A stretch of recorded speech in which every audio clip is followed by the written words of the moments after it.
My guest today, I'm very pleased to welcome Charlie Dore. Let's start from the beginning. I always ask my guests, where did it begin for you? Where were you born? I was born in London, in a corridor in the Middlesex Hospital, early baby. And I've never been early since, actually. Yes, that's where life started for me, and I was brought up in Pinner. Was it a happy childhood? It was a very happy childhood. I felt very secure and very loved. The only darkness really was the fact that my mum was never very well or very strong, and she died when I was 15, just 15, and so that was the shadow really on my life. But I always felt very happy and loved, which is rare, I think. And did you get into music at an early age? Was Yes. Was music around you? Yes, my mum played the piano. She played in a little dance band. She came from Muswell Hill in North London, and she was in a little dance band called the Tetherdown Night Owls, because Tetherdown is a road in Muswell Hill, and she played piano. She was a really good pianist, and so there was always piano music. Both my grannies played piano too. And so there was always, and she could play really well by ear, so she'd pick up anything, And so I was hearing a lot of Cole Porter and Grieg and Chopin and Debussy and all those wonderful, really tuneful, emotional composers. But also she could, if I said to her, "Oh, go and play a Beatles song or something," she could pick that up too. Were you inclined to follow in her footsteps and dabble on the piano yourself? Well, yes, I did. Yes, I played by ear myself, and she did actually try and teach me to read music, but it's never a good idea. Usually, teaching your own family, and I became very bored with the boring, the early exercises. I was playing Fur Elise, really badly and wrong, slightly wrong, or Moonlight Sonata slightly wrong. But that was good enough for me, aged sort of 8 or something. So when I got this little booklet that she gave me, which was a theory book, I couldn't believe how dull and simple it was. And I basically flipped through to the end of it, to the difficult pieces, and said to her, "Mummy, play those for me. And then I listened to her playing them, and I sort of copied what she'd played. And then I pretended I was reading them. So it was really a hoist on my own petard, because I've never been a particularly good reader of music ever since, I'm afraid. But you've obviously got an ear for music and a good memory. Well, hopefully, still. Okay, well, let's go to your first choice in music, and this is brings back many memories for me in my childhood. It's from Danny Kaye, Tubby the Tuba. Yes, just such a he was such a great performer, and the way he tells it is so vivid, and it's so sad. It's so sad, and the little tune, "Alone am I, me and I," is such a beautiful tune as well, and I used to listen to it on Children's Favourites. Once upon a time there was an orchestra which was all busy tuning up. First the oboe gave his aid to the strings, then to the woodwinds, and to the brass. Up and around the scales they raced helter-skelter, faster and faster. All but Tubby the tuba. He was a fat little tuba, puffing away, but oh so slow. "Oh, what lovely music," thought Tubby, and he sighed.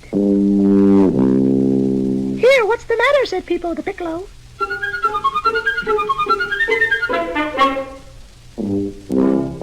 "Oh," said Tubby, "every time we do a new piece, you all get such pretty melodies to play, and I never a pretty melody." "But people never write pretty melodies for tubas. It just isn't done." Shh, there's the conductor. First the violins danced their lovely little tune on their strings. Then they cried to the flute, "Catch!" "Got it," cried the flute.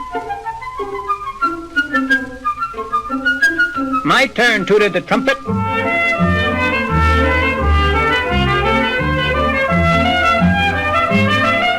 And the rest joined in. The cello,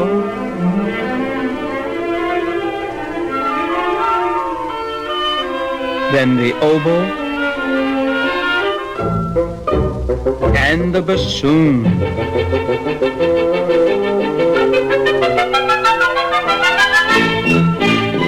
While Tubby went pop, pop, pop, pop.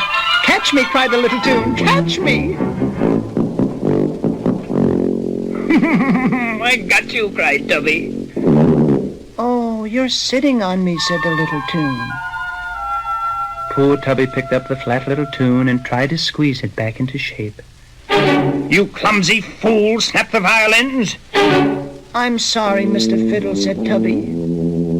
Fiddle? Fiddle indeed. And the violins quivered with great indignation. You will please address us as violins. Fiddles indeed. Tubby, said the conductor. Tubby, what is the matter? Please, sir, I thought it would be so nice to dance with a pretty little tune instead of just going oompa, oompa all the time. Dance, laughed the violins. Dance? Well, really. The French horn quietly put his hand to his mouth and smiled, and the whole orchestra began to laugh. Stop it, cried the conductor. Stop it, I say. Tubby. Please, sir, I wasn't laughing. Rehearsal was over. Tubby was walking home with Peepo the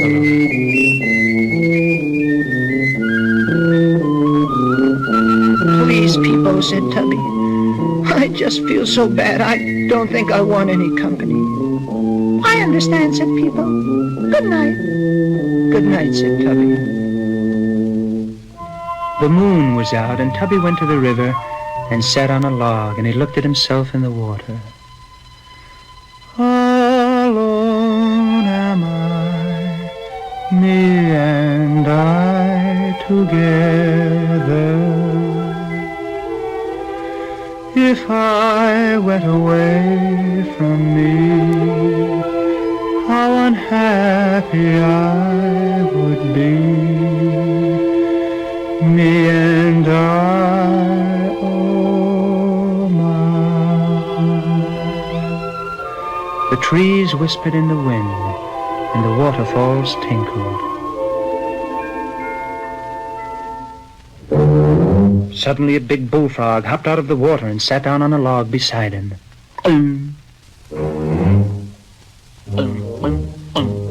Lovely evening. I said, lovely evening. I said, beautiful evening. Hello, hello, hello. But Tubby just sat. Oh, well, said the frog. Oh, well, if I'm not wanted. Oh, cried Tubby, please, Mr. Frog, come back. I didn't mean to be impolite. Back hopped the frog. Oh, that's all right. I'm used to it. No one pays any attention to me either. Really, said Tubby? Why, of course. Every night I sit here and sing my heart out. But does anyone listen? No. Can you sing, asked Tubby. Can I sing? Listen.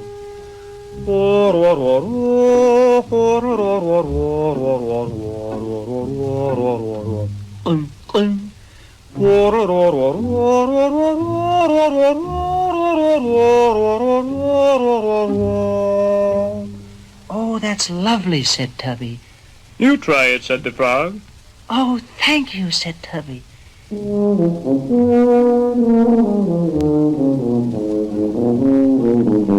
Say, you're a very fine tuba. Do you know it?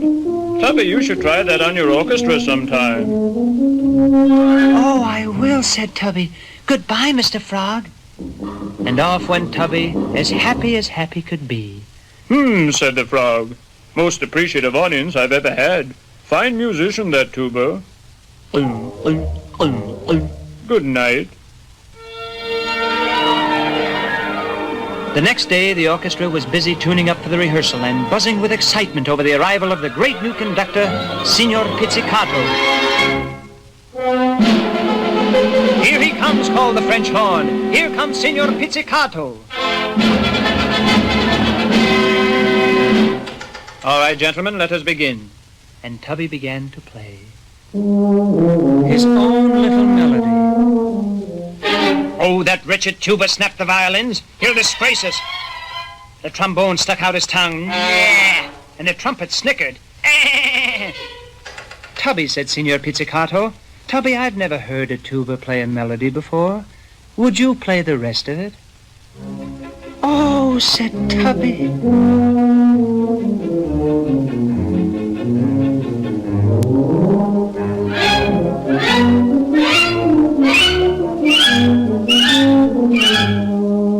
Why, how perfectly wonderful, said the strings. Please, Tubby, may we sing your tune, too?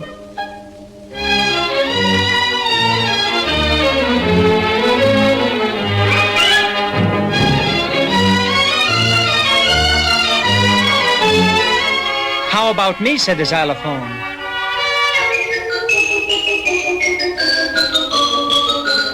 And me, said the trombone.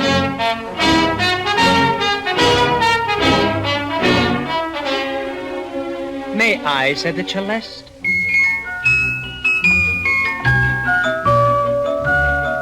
Here I come, said Peepo.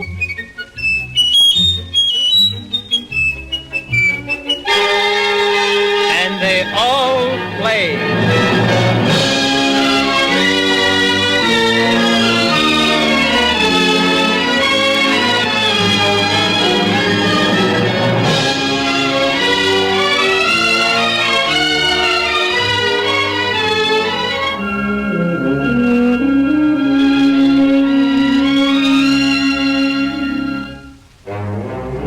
Well, we've done it, haven't we, Tubby? It was the bullfrog sitting right beside him. Oh, thought Tubby, how happy I am. The Eclectic Light Show with Paul Mansell on Marlow FM. Danny Kaye, just an amazing guy. Oh, wasn't he brilliant? He was so funny and clever. And a good singer as well. Yes, great voice. I loved Inchworm as well, which I actually did a version of Inchworm on one album. Lovely song. We'll go back to your childhood growing up. Did you have any siblings? Yes, I had a brother, Rowan, who was older than me, and he wasn't a musician, but he became a journalist, and he worked for years he worked for the Press Association, actually, and he worked in the Houses of Parliament for some years, and then he worked down in Brighton on the Evening Argus. Basically, if anything was opened, a gallery or a new production or a gig or anything really, even a football match, he would be there and cover it. And he really had the whole journalism thing through him, like printed like a stick of rock. He was just completely into being a journalist, and he really loved that. And he was he with amusement he looked at my career, and the sort of coverage and the sort of and other journalists writing about his sister, because he felt quite proprietorial, I think, sometimes. Did he influence you at all musically when you were growing up? Well, I liked the Beatles. He liked the Stones. And I remember him bringing home like a Rolling... actually, quite apart from that, he bringing home Bob Dylan's Like a Rolling Stone. And my mother saying, God, what's that? Sounds horrible. Who is that man? And him defending it. And I thought it was pretty weird, actually, because I was very young then. I thought it was pretty weird. But he was a Stones guy, and I was a Beatles baby. Talking of Beatles, that's your next choice. You've chosen a track, If I Fell. Yes. Why this particular track? Well, I was saying that actually it could have been several songs around that time. It was just that they were their melodic sense was so. It really made an impression on me. I just loved it, but also you can't deny the fact of them being. It was so exciting. Having the Beatles around at that time, it was such an event. They were such a phenomenon that for me, in a way, I can't divorce certain songs from the whole Beatles thing, because it was so exciting when a new record came out. I really love If I Fell because I just love the way the chords go. I love the way that it goes from major to minor and all that stuff. I just it kind of reminds me of a time. I mean, I had a huge crush on Paul McCartney. I wanted to marry him, and I just it stayed with me, that song. I still think it's a really pretty song. If I fell in love with you, would you promise to be true and help me understand? 'Cause I've been in love before, and I found that love was more than just holding hands. If I give my heart to you, I must be sure from the very start that you would love me more than her. If I trust in you, oh please don't run and hide. If I love you too, oh please don't hurt my pride like her. 'Cause I couldn't stand the pain, and I would be sad if our new love was in vain. So I hope you see that I would love to love you, and that she will cry when she learns we are two. 'Cause I couldn't stand the pain, and I would be sad if our new love was in vain. So I hope you see that I would love to love you, and that she will cry when she learns we are two. If I fell in love with you.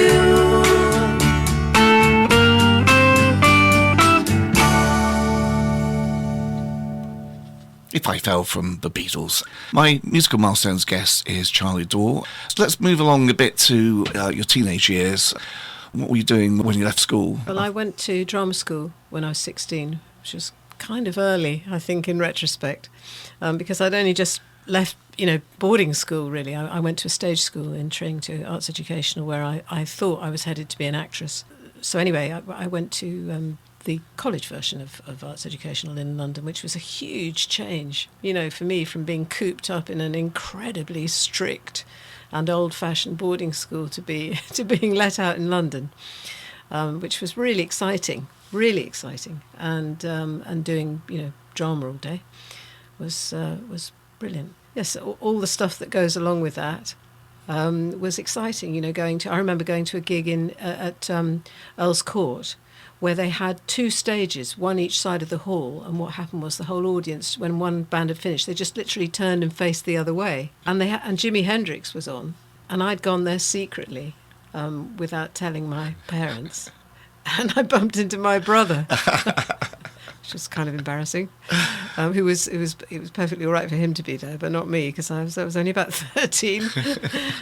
But no, it was exciting times. He didn't tell on you though, did he? No, he didn't actually. Good. No, bless him.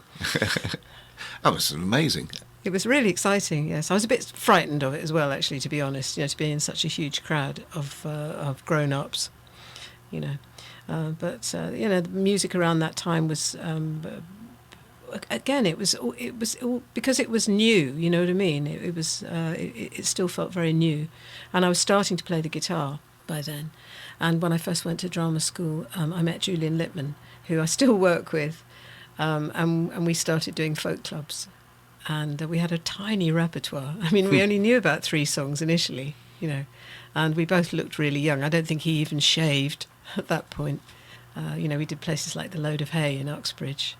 And I remember Diz Disley offered to give me guitar lessons. Well, that leads us on nicely to your next choice, because it's one of the songs that you first played when you were going around the folk clubs, from Simon and Garfunkel. Yes, this is America, which is just sublime. I mean, he really is lyrically a genius, I think, and when he talks about writing lyrics, I think he's gone down as saying that if you write something very clever, you should then always follow it with something fairly simple. Like he does in The Boxer, or in things like Mrs. Robinson, where he just does a little kind of chorus of going da-da-da, da-da-da, that kind of thing, but yet with really, really clever and well-observed lyrics. This is a great tune from It is a great tune Simon too, and as well, isn't it? Garfunkel, Yes. America.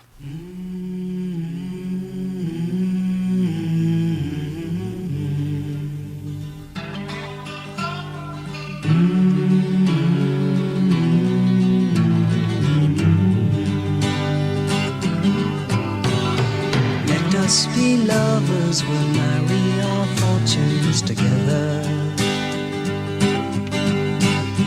I've got some real estate here in my bag, so we bought a pack of cigarettes and Mrs. Wagner pies, and walked off to look for America.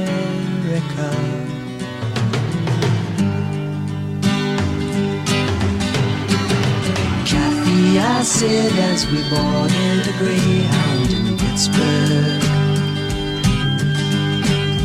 Michigan seems like a dream to me now. It took me 4 days to hitchhike from Saginaw. I've come to look for America. Laughing on the bus, playing games with the faces. She said the man in the gabardine suit was a spy. I said be careful, his bow tie is really a camera.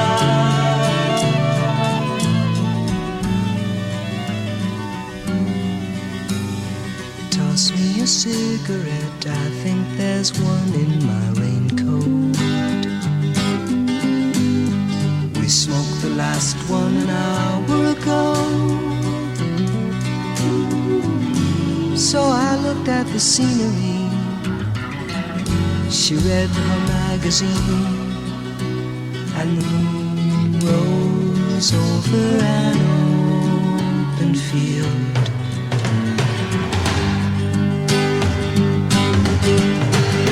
Kathy, I'm lost, I said, though I knew she was sleeping.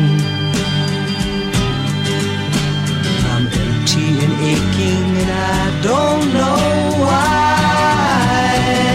Counting the cars on the New Jersey Turnpike, they've all come to look for America. All come to look for America. All come to look for America.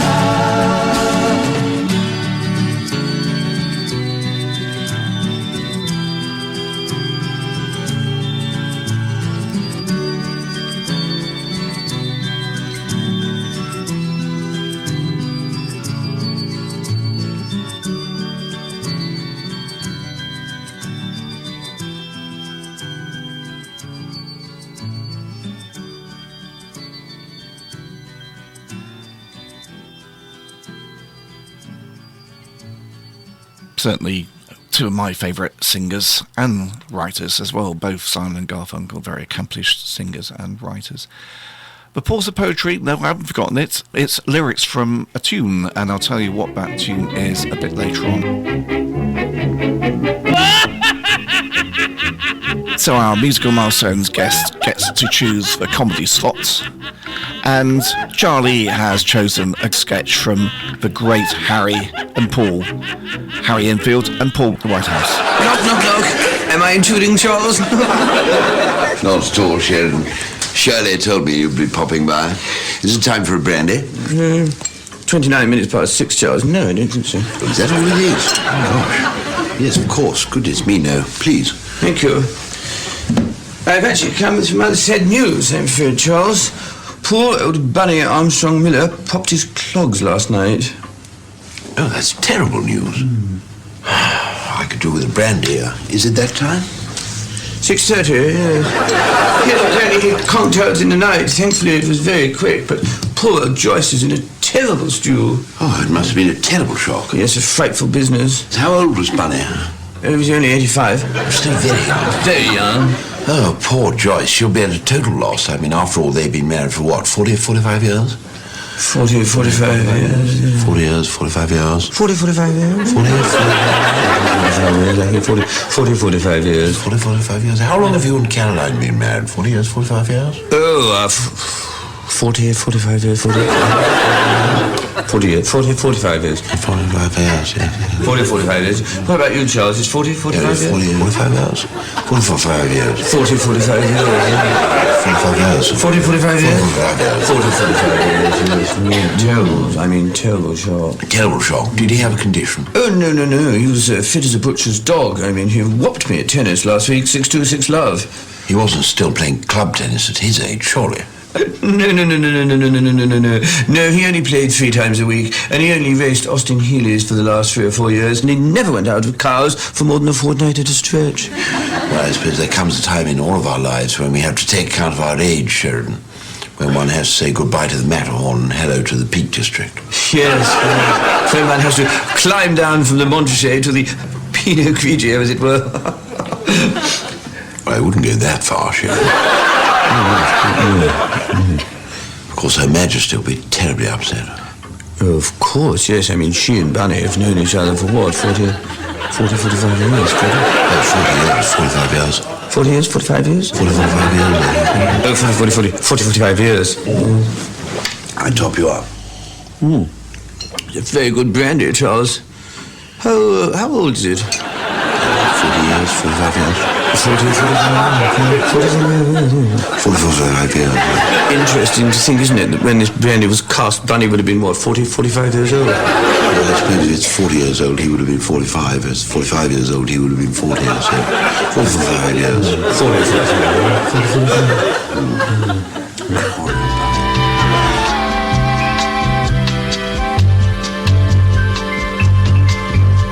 The latest sound for you. Now listen. You're listening to Paul Mansell on Marlow FM.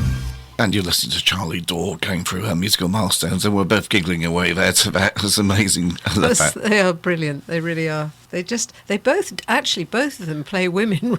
I mean, I know they're playing men in that, but they both play women, old upper class women, terribly well. I think they remind me of my family. Got some old aunties who would have been horrified at what I do now.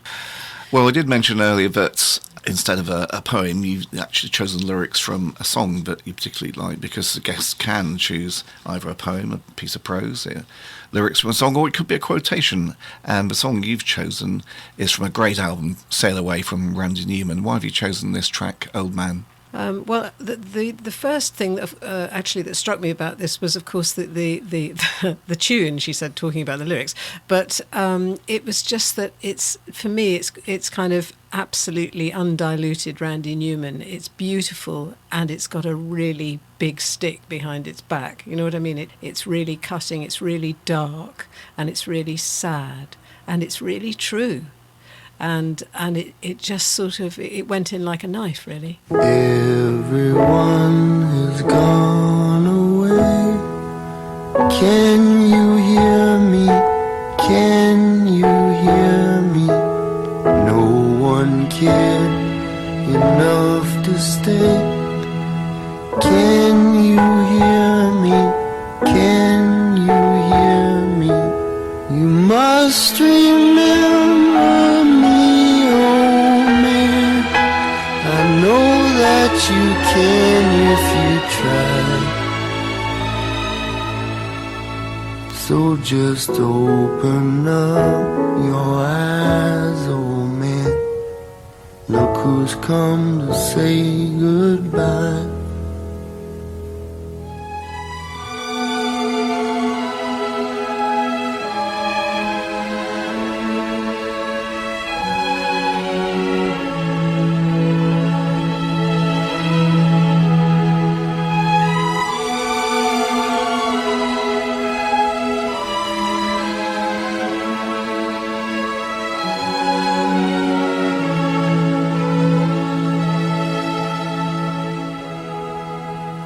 The sun has left the sky, oh man.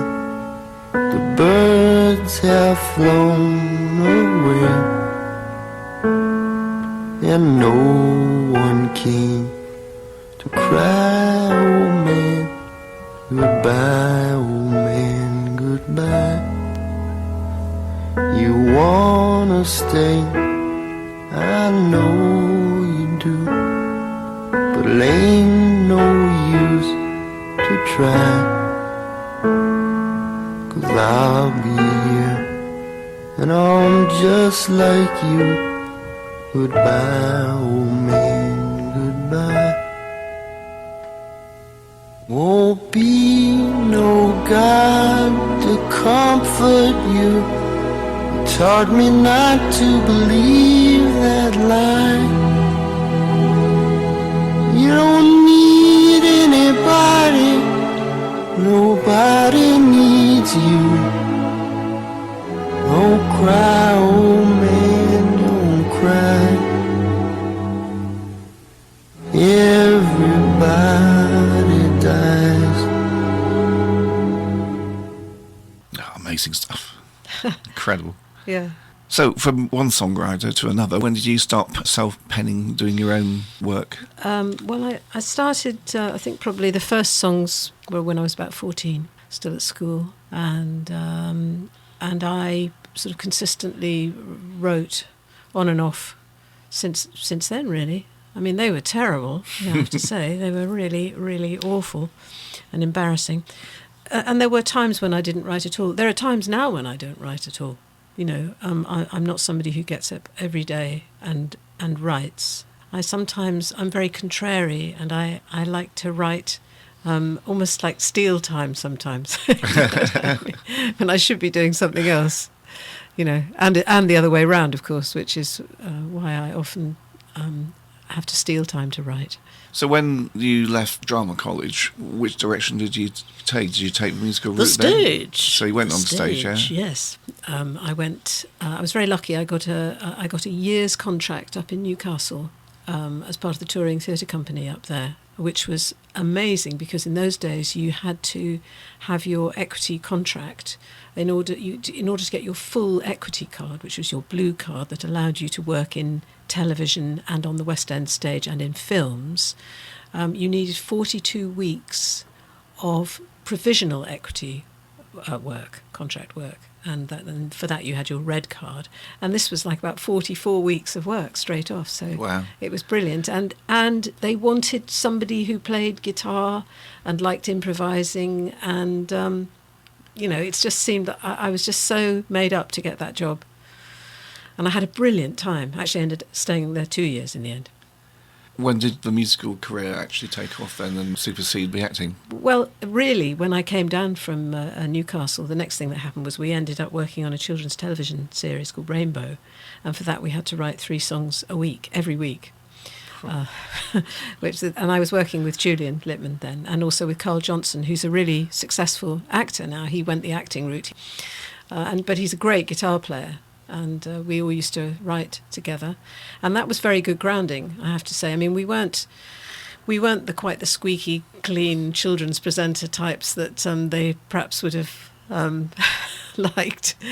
And Rod, Jane, and Freddie succeeded us, and that stayed for years, decades even. I mean, we couldn't wait to get out. Actually, after 18 months, we were straining at the leash, but it was great training. So that was, you know, music very firmly embedded.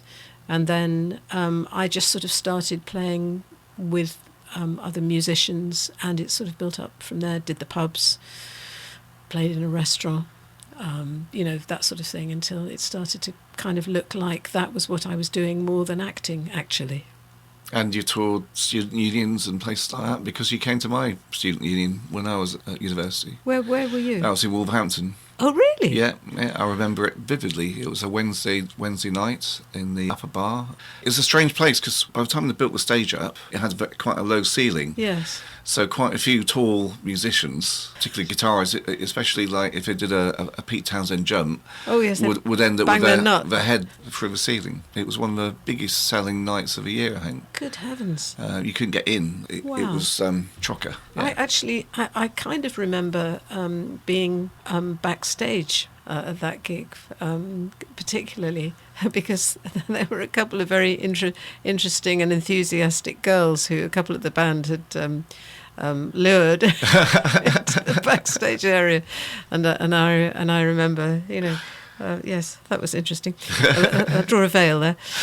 Let's move on to your next choice. You've chosen some great voices, and this is an amazing voice in the form of Aretha Franklyn, and I Say a Little Prayer. I can't sing anything like Aretha Franklyn, but I wish I could. She's just such a natural. It's such a clever little song. It's so simple. It's so simply recorded and yet so beautifully recorded.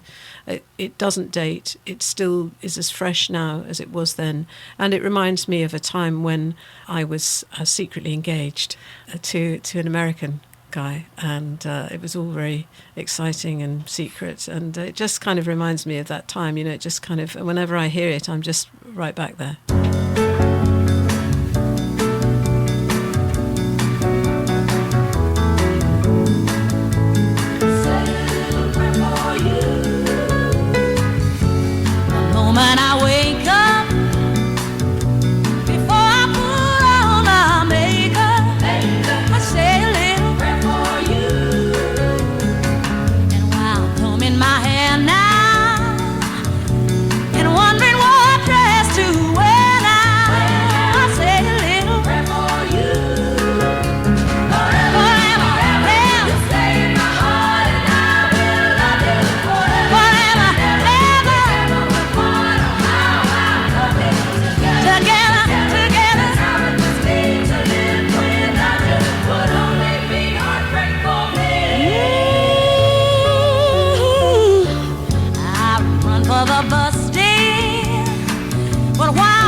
Take time, and all through my coffee break time, I say a little prayer for you.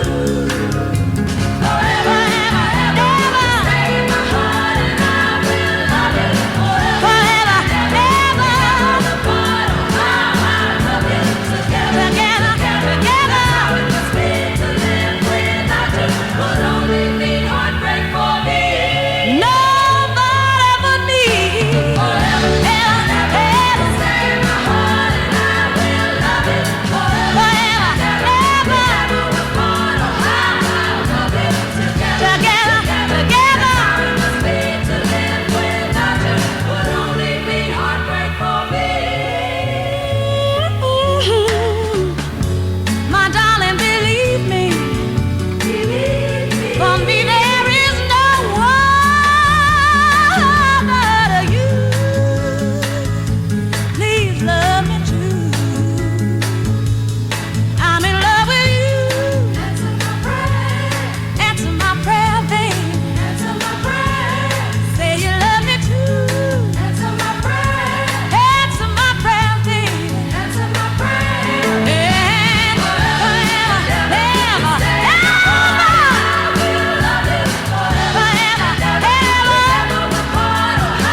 Hey there, this is Reginald D. Hunter, and you're enjoying Paul Mansell, as cool as the other side of the pillow, on Marlow FM 97.5. So where are we now in your career? We're in sort of mid-70s? Mid-70s, about to, late 70s. In 78 I signed a deal with Island Records and made my first album, which had Pilot of the Airwaves on it. And I went to Nashville, and that's when I first sort of started touring, with the backing of a record label, I suppose, which is probably when you saw me. Yes, So, it was on yes. the back of on the back of Pilot. Yes. Yeah. Although as some people know, it was a much bigger hit in the States. I mean, here it was an airplay hit. People thought it was a massive selling record. It wasn't actually. But it was in the States and elsewhere around the world. I mean, I think people here thought, well, it's never off the radio. Why should I bother buying it? And but over in the States, they did buy it, and so it was a real proper hit. And it must have been a great time for you as a singer-songwriter to go over to Nashville and experience everything over there. That was really exciting. To work with people who played on famous records, and they were all. I mean, they were so Nashville. We worked with Charlie McCoy, who played the harmonica. Who played the theme music to Old Grey Whistle Test. We played with Reggie Dwight, who was an amazing guitar player who played with the Carpenters. Joe Osborne, fantastic musicians, and all real gentlemen, and all being very kind to these two kids, who'd come over from London, and were like kids in a sweet shop. It's great. And we worked with, and our producer was Audie Ashworth, and his claim to fame at that time, among other things, was working with J.J. Cale. And we worked at that studio called Crazy Mama Studio, and we met J.J. Cale as well, and it was a brilliant time. So when did you actually move to this area and become a local, as it were? Well, here 7 years ago. I was a North London girl. Big change of scenery. Yes, a big change of scenery. I kind of wish I'd done it earlier, really, because I do love it so much, and I feel very at home here. And and it's not a million miles away from London. I still work a lot in London with a lot of people. I work, a lot of my work is writing songs for other people still. And so I go into town the whole time and work with other songwriters and other young artists. I do quite a lot of that. So it's perfect for that. Yet it feels very safe and and nicely and remote enough, to make a noise in my studio. Well, you mentioned earlier that sometimes when you should be writing, you can't because you haven't got the muse, or you just don't want to do it. But if you're writing, if you've got a commission for somebody and you've got a deadline, does that rather sort of put you under the cosh sometimes? Oh yes, nothing like a deadline. Nothing like a deadline. Yes, in fact, sometimes I think that's what I'm doing really when I'm avoiding writing, is I'm artificially creating a deadline by not doing something, and then in the end I have to do it. Often I tell people I'm going to do an album for myself by a certain time, just so that I know that I'm going to do it. I mean, Randy Newman actually says that he hires an office downtown that he goes and writes in, because otherwise if he's at home he doesn't do it. So that's another reason why I love him. There's a lot of people actually who do have to, even if it's an office down the bottom of a garden, have to separate home life from work life and have a physical place, which is work. Yes, I think for me that's actually quite important, because even though I've got a piano in the house, I'll sit at the piano and play, or get the guitar out and play. It's better probably to just remove myself and not be somewhere where I can see the emails coming in, or well, of course, the dog follows me and he'll come into the studio, and he doesn't understand the work ethic at all. He's only into the play and entertainment ethic. So I let him distract me quite a lot. Right. Well, your next choice is the McGarrigles. Yes. Tell me about this track. Well, I was introduced to the McGarrigles, first of all, by Ralph McTell, who played me another brilliant track from their first album, which was called Complaint pour St. Catherine, which I'd never heard anything quite like that. The harmonies, the way their voices blended, and just the way the tunes and the sort of emotion of them was just so brilliant. And the mixture of stuff. I mean, that first album for me was never actually bettered, because they dabbled with so many different genres, and yet under one umbrella of their own style. They all worked. You know, they had a little bash at reggae. They had, got all sorts of sort of gospel and things like this. And yet, under their own style, they all worked. And I just loved them. I mean, I still love them. And I'm so sad that Kate McGarrigle died, because it was one of my sort of secret ambitions to go and sing backing vocals for them, to sidle up,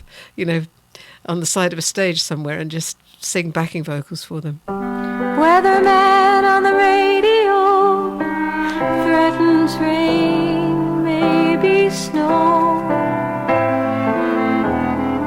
We don't know. I need blue skies. I've gotta go. I'm not a cowboy. I've never been shot. I'm not a I've never been caught.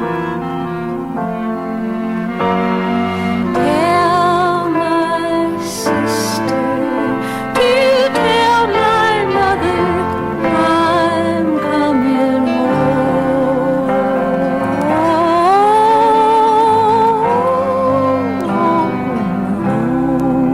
Sunday morning I boarded a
Beautiful harmonies. Yes, they've got little frail voices, but they always get there, it's just lovely.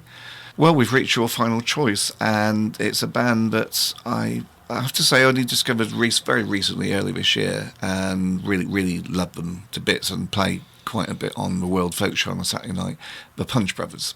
Yes, they just are awesome. I mean, a lot of people hate bluegrass, and it it brings them up in a rash. But the Punch Brothers are not just a bluegrass band. They do a very kind of contemporary and original take on bluegrass.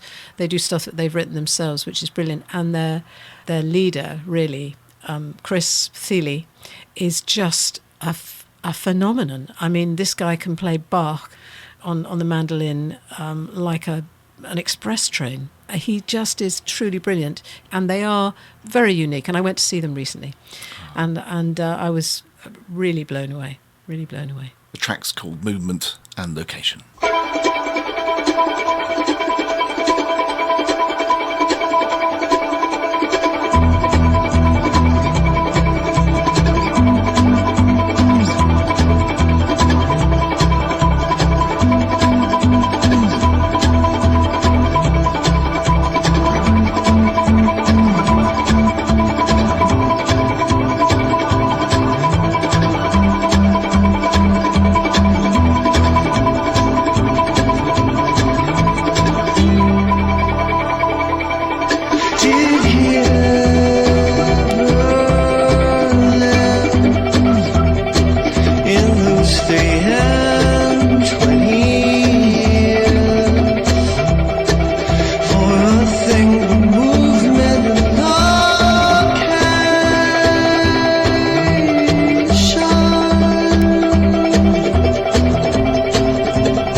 Excellent stuff. And if you want to check out more of the Punch Brothers, that was from an album called Who's Feeling... Oh, it's just a bit off the screen now and I can't remember. Who's Feeling Punchy? That's it. Who's Feeling Young Now? Oh, Who's Feeling Young Now? That's it. Who's Feeling Young Now? Oh, we're feeling punchy, quite clearly. Punch drunk, probably. The Eclectic Light Show with Paul Mansell on Marlow FM. Actually, I don't think we mentioned it. What's the website that people can check you out? CharlieDore.com. CharlieDore.com. And also, I'm on Facebook, my Facebook page. Come and, click like, if you like. And that would be nice. And you can get, and if you go to any of those sites, you can also subscribe to, because I've got a brand new newsletter that I've never done before, because I've been a little bit backward in coming forward, being a bit British about all the promo stuff. So people can subscribe and all that, and you can get all sorts of stuff. Well, it's been fascinating and a joy to talk to you, Charlie. It's been lovely. Really, really nice show. Thank you. Let them all have music. Let them all drink beer. Let the seasons roll around and bring us all good cheer. Let's not speak of the working week. Take it nice and slow. Paul and Andy take you round the globe on the World Folk Radio Show. Join me, Paul Mansell, and me, Andy Fowler, for 2 hours of eclectic folk and world music every Saturday, 4 till 6 p.m. on Marlow FM. I can't believe it's almost a year since you were last in the studio, Charlie. It was about October time last year when you came in to do your musical milestones. That's right. Yes, I think it was while I was either just about to or in the middle of my October tour. That's of right. The UK. Yeah. I think it was the October Nights tour, and yes, I was going to do a gig at Norden Farm, and we were talking about that at that point. I think we were indeed. Yes. Yes. And how did that series go? The series of shows you did. That was brilliant. I loved it. It was. It's so nice for me to get out on the road. I always feel that I'm doing a bit of a catch up, really, because I spent so many years not doing that, sort of in the back room, so to speak, writing for other people, that I'm kind of playing catch up in a way. So you're still hard at it writing most of the time?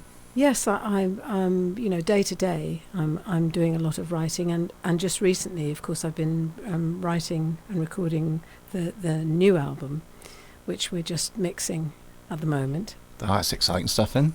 Well, it is. It's and this album is going to come out in early November, and we have another UK tour. We've got a 16-date tour fixed for November.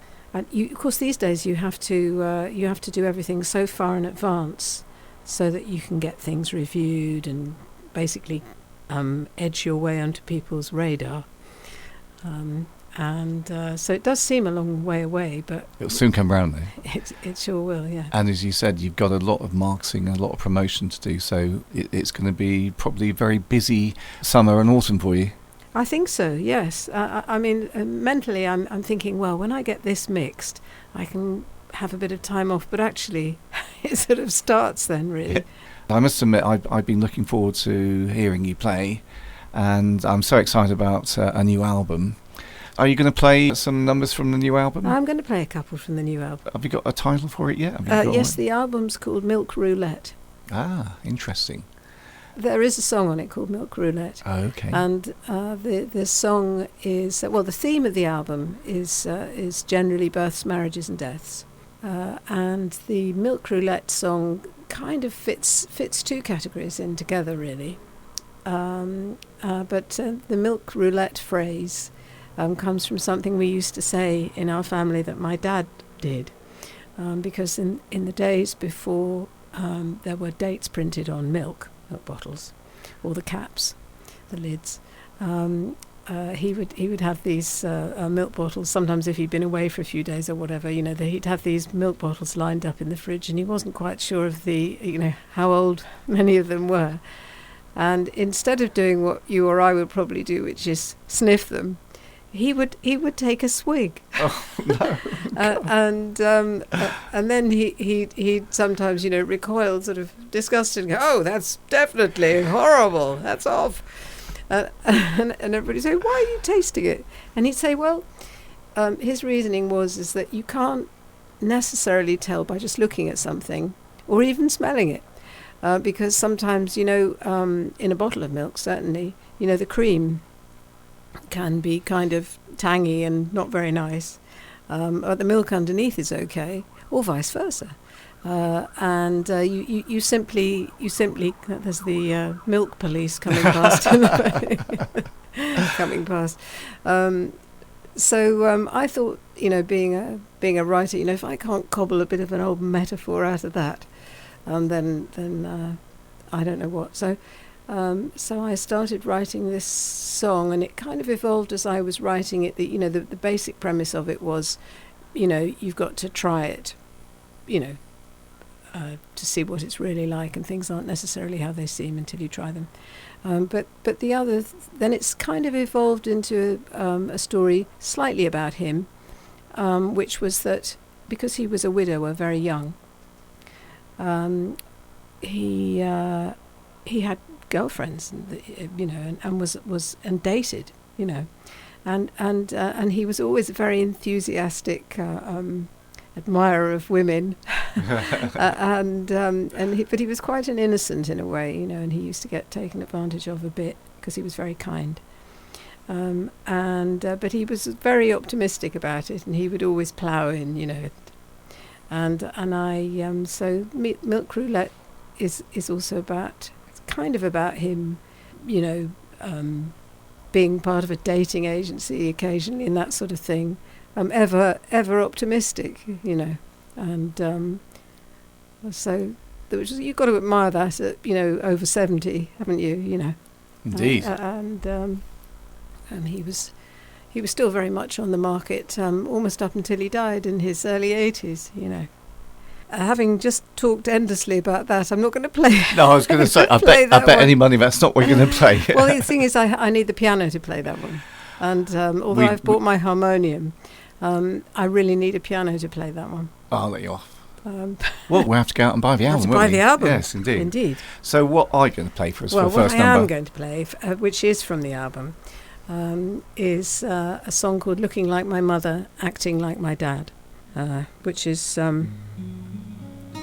this is based on something I read in New Scientist, which said that although we think we're in love, or when we're attracted to somebody, that we fall in love, in fact it's often our chemistry, our pheromones that attract other people, and if you have a kind of if for instance you have a weakness, like for instance you have a weak chest or a weak back or whatever, then your pheromones will subconsciously transmit that to another human, and you would be attracted to someone who has a strong chest and a strong back.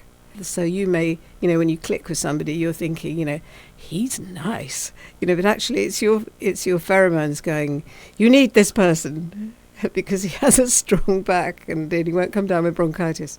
Anyway, that was the idea of that. And my parents were very much in love and a very good couple, but sort of an unlikely couple in a way. But it kind of worked. So this is Looking Like My Mother, Acting Like My Dad. Love isn't analog, it's digital. It's either gonna be on or it's off.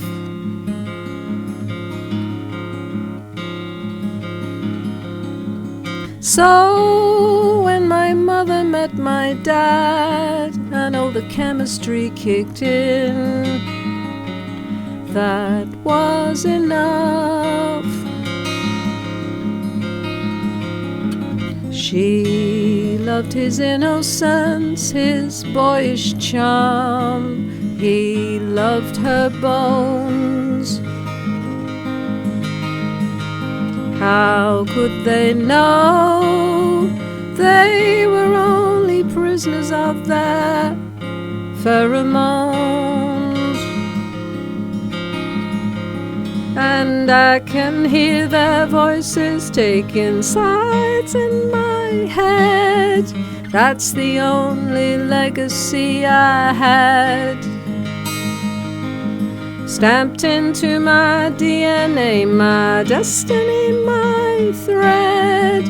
Looking like my mother, but I'm acting like my dad. Looking like my mother, but I'm acting like my dad. So all the battle lines were drawn, and I was born into their world. She dreamed they'd make a football team, and quietly he prayed for girls. He couldn't understand how she could be so fierce and then so frail. said love's what's landed us both in jail. And I can hear their voices taking sides in my head.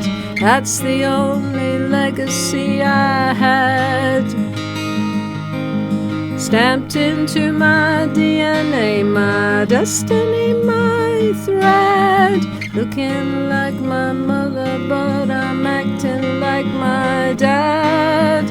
Looking like my mother, but I'm acting like my dad. So it was possible, in fact, the odds were stacked, I would do the same. I would find somebody cute, pray they'd be suitable to share the blame. I would say I'm sorry, but I'm hostage to my selfish genes.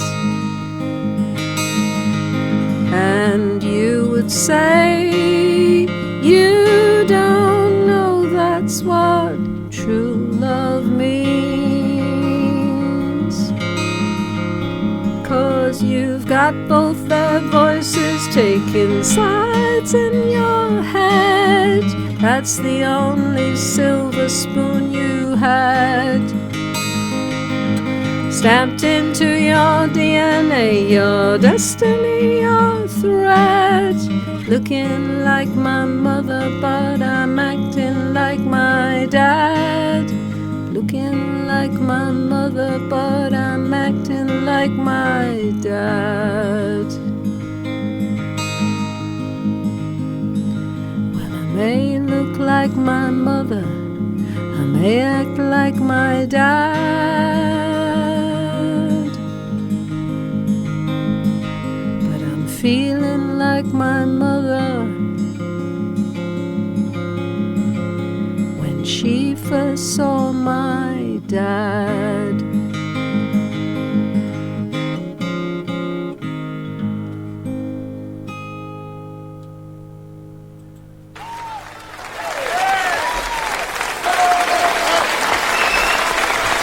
Ah, lovely stuff.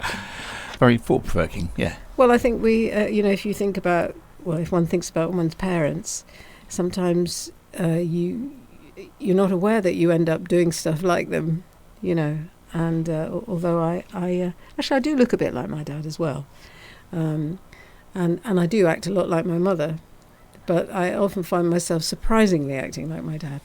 Yeah. So is most of your time taken up with writing on a sort of day-to-day basis? Would you say that's sort of almost a full-time job? Yeah. Yes, really. Yes. I mean, this last few months has been dedicated to writing this album, although more so than writing for other people. But when I'm not doing that, I tend to be writing for other people and doing other projects. I was actually in the middle of doing this album. I wrote with one of my favourite other co-writers, Terry Britton, who's an incredible musician and writer. He's the guy behind What's Love Got to Do With It, and We Don't Need Another Hero, and I've got countless other massive hits, and a brilliant guitar player. So we've been writing for a project. I can't say yet whether it's actually going to come. So it'd be great if it does. So that's always a nice sort of sorbet in between doing my own things, So working on this new album, are there inevitably songs that you've sort of put aside and decide, Yes. because you probably end up with a lot more than you can actually put on one album. Yes. So because you've got a theme to it, do they more or less pick themselves? Well, yes, although there have been some on this album that have gone, almost full term, and then I've had to be ruthless and show them the door. And that's that's never easy, really, because most songs, if a song doesn't even get as far as me, getting halfway through it, then probably it was never meant to really be a song, but when you've got all the way through it, with a lot of false starts, and then it still isn't quite right for what you want. I actually recently, me and Julian Littman, who's my long-term writing partner, I decided that I would. Years ago, we wrote a song called "The Second Thing," which was basically saying that if you've had something terrible happen to you, it's with you as soon as you wake up. It's even subconsciously it's there. You know it, or the minute you're conscious, you know that thing has happened. But that the morning you wake up, and it's the second thing you think of. The morning when you wake up and you go, "Oh my God, my dry cleaning," then you think, the other thought. That day, you're getting through it. And I always liked that idea. And I liked the title, but it was a song. It was written years and years ago. It was a little kind of pop R&B song. It never went anywhere, and I decided to resuscitate it, and we did a whole song. But then we killed it. It just didn't, Well, you're listening to Marlow FM 97.5, and the guest that you're hearing play live is Charlie Dore. Can we have another number? We can. I'm not going to talk about this one. It's just called Lion Tamer, and it's for anyone who's still looking for someone.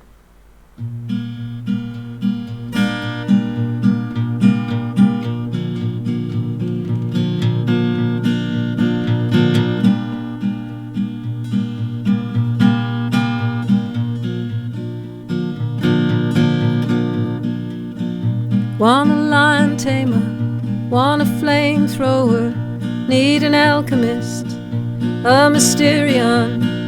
I was thinking that you might apply. Need a maverick, need a plate spinner, need a renegade, an original. I was thinking that you might apply.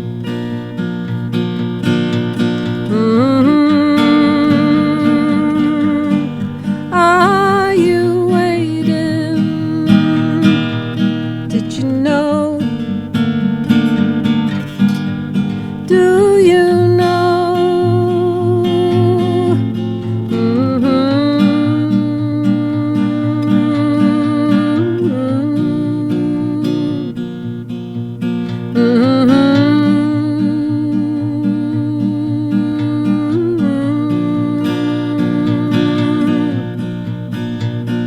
Need a firecatcher, need a rainmaker, need a heretic and a peacemaker. I was thinking that you might apply. Need a warrior, an adventurer, need a soothsayer, not a demigod. I was thinking that you might apply.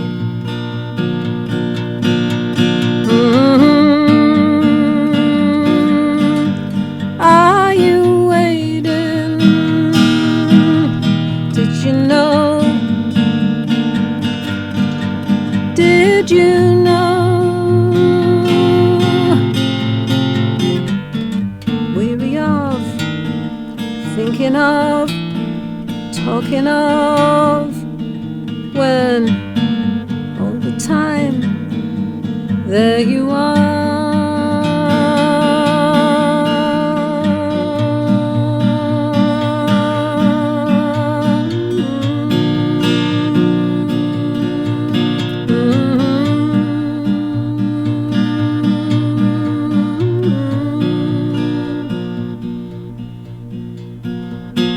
Want a lion tamer, want a flamethrower, need an alchemist, a Mysterion.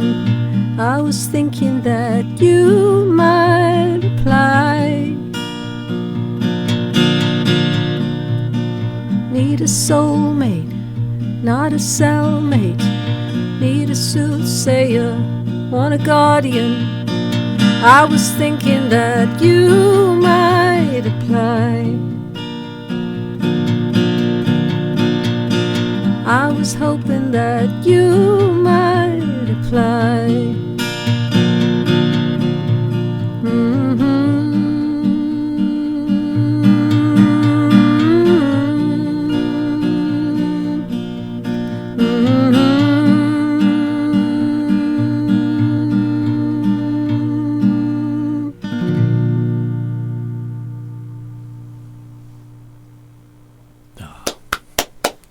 Lovely stuff, lovely stuff. Thank you.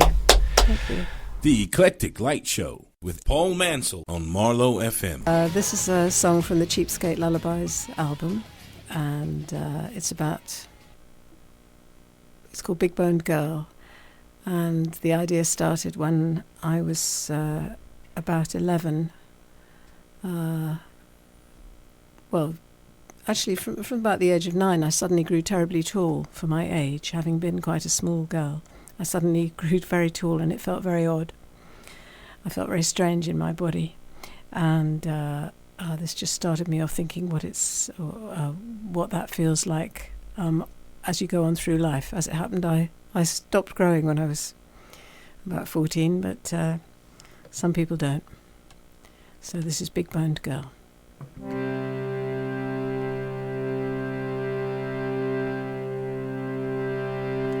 Stand at the back for the photograph, a rock in a sea of pearls, as tall as the teachers at 10 years old, for I was a big-boned girl.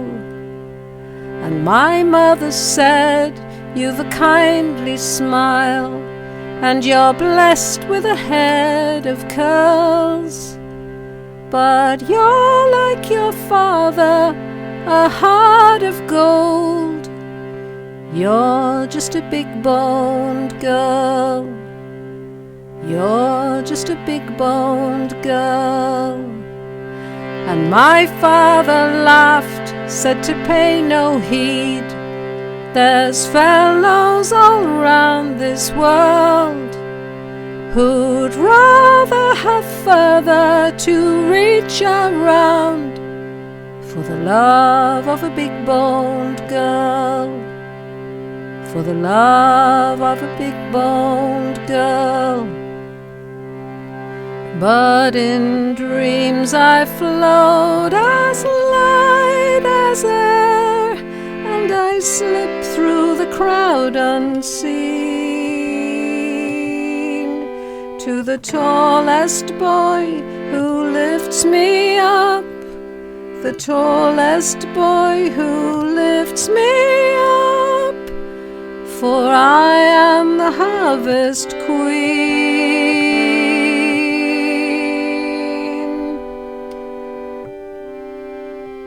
There was a lad at the New Year ball.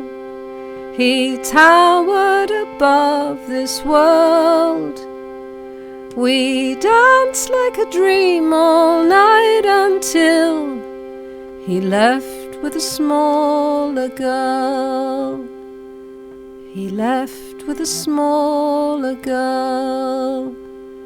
But in dreams I float as light as air, and I slip through the crowd unseen to the tallest boy who lifts me up, the tallest boy, he lifts me up, for I am the harvest queen.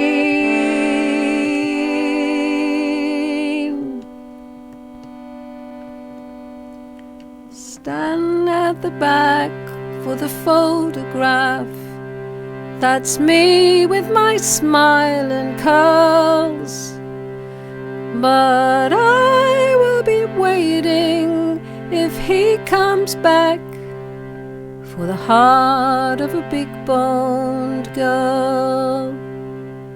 For the heart of a big boned girl.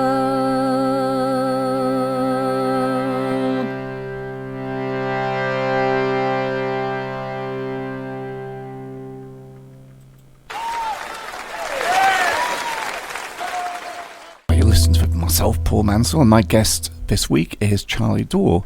So you've got the new album on the horizon. Yes. And I know that you said that you get to the stage where you're doing the final mixes and everything. What about the look, the design? Because you always care about a lot about the whole package, don't you? Very much, yes. This one, what I've been doing for the last 4 albums actually is they're all little books.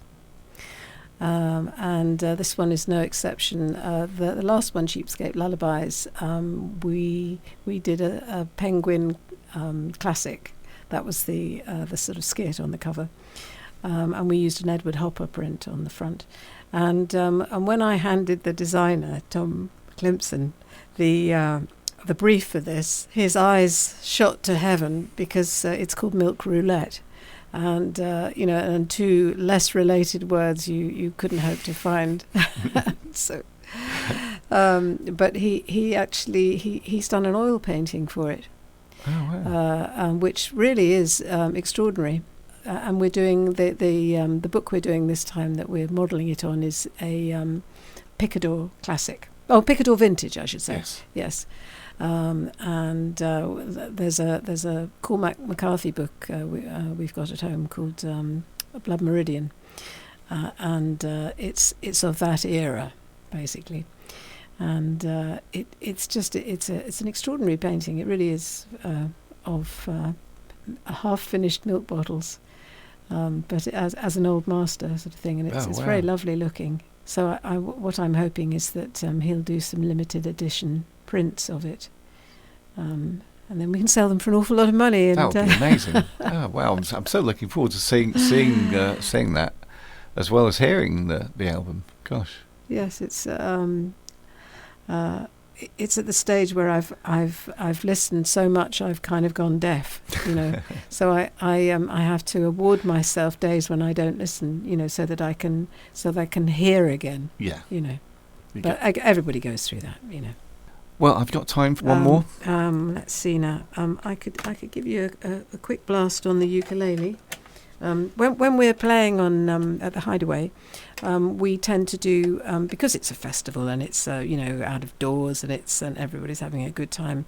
The slightly more introspective numbers perhaps wouldn't get so much of an airing, and because we've got this lovely lineup. Julian plays so many instruments. There's nothing he can't play really, and we've got Gareth Hugh Davis on bass and various wonderful guests. It'll be slightly more up-tempo than perhaps you might think from listening to me on my own here today. But there'll be... I tell you what we are going to do. I can't do this here because there's only me here. But there's a song called 3 a Penny, which is on the album, which is it's a contemporary folk protest song about downloading. And it's called 3 a Penny because... at the moment, that's probably more than you get. Gosh, yeah. And throughout the song, it goes from the first verse starts as 3 a penny, then it goes to 300 for a penny, then 3,000, and then ultimately the final verse is 3 million for a penny. And somebody said to me, well, that doesn't really fit the births, marriages and deaths thing. And I said, oh yes it does. It's the death of the music business as we knew it. It takes more than that to keep me down, so I keep doing it. This is the title track from Cheapskate Lullabies, which will be my nearly newest album. Probably will have to step into the shadows a little bit once Milk Roulette comes out, but so I'll give it a good airing now.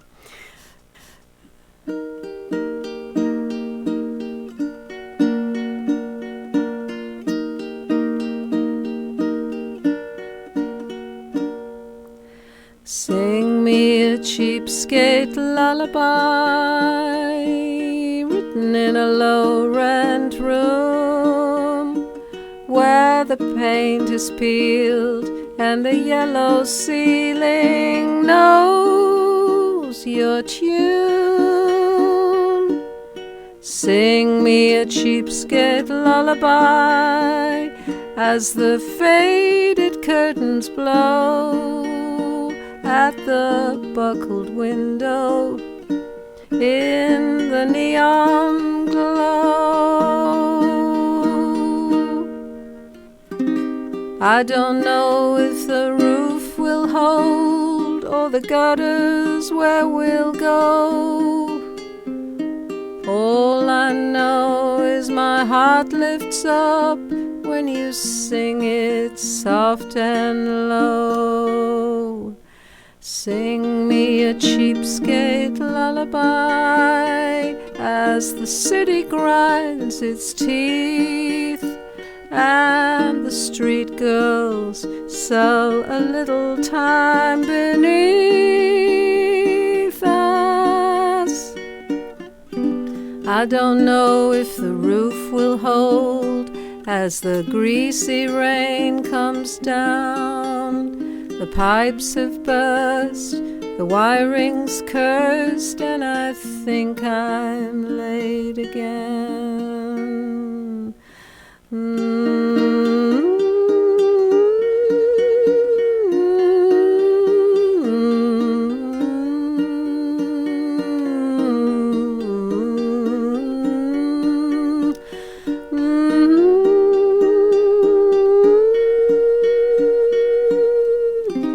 I don't know if you'll love me still when I'm ugly, old and wrong. All I know is I love you now when I hear you sing that song. Sing me a cheapskate lullaby written in a low-rent room where the paint is peeled and the yellow ceiling knows your tune. Sing me a cheapskate lullaby, make it soft and low on our bed of bills until we say good night.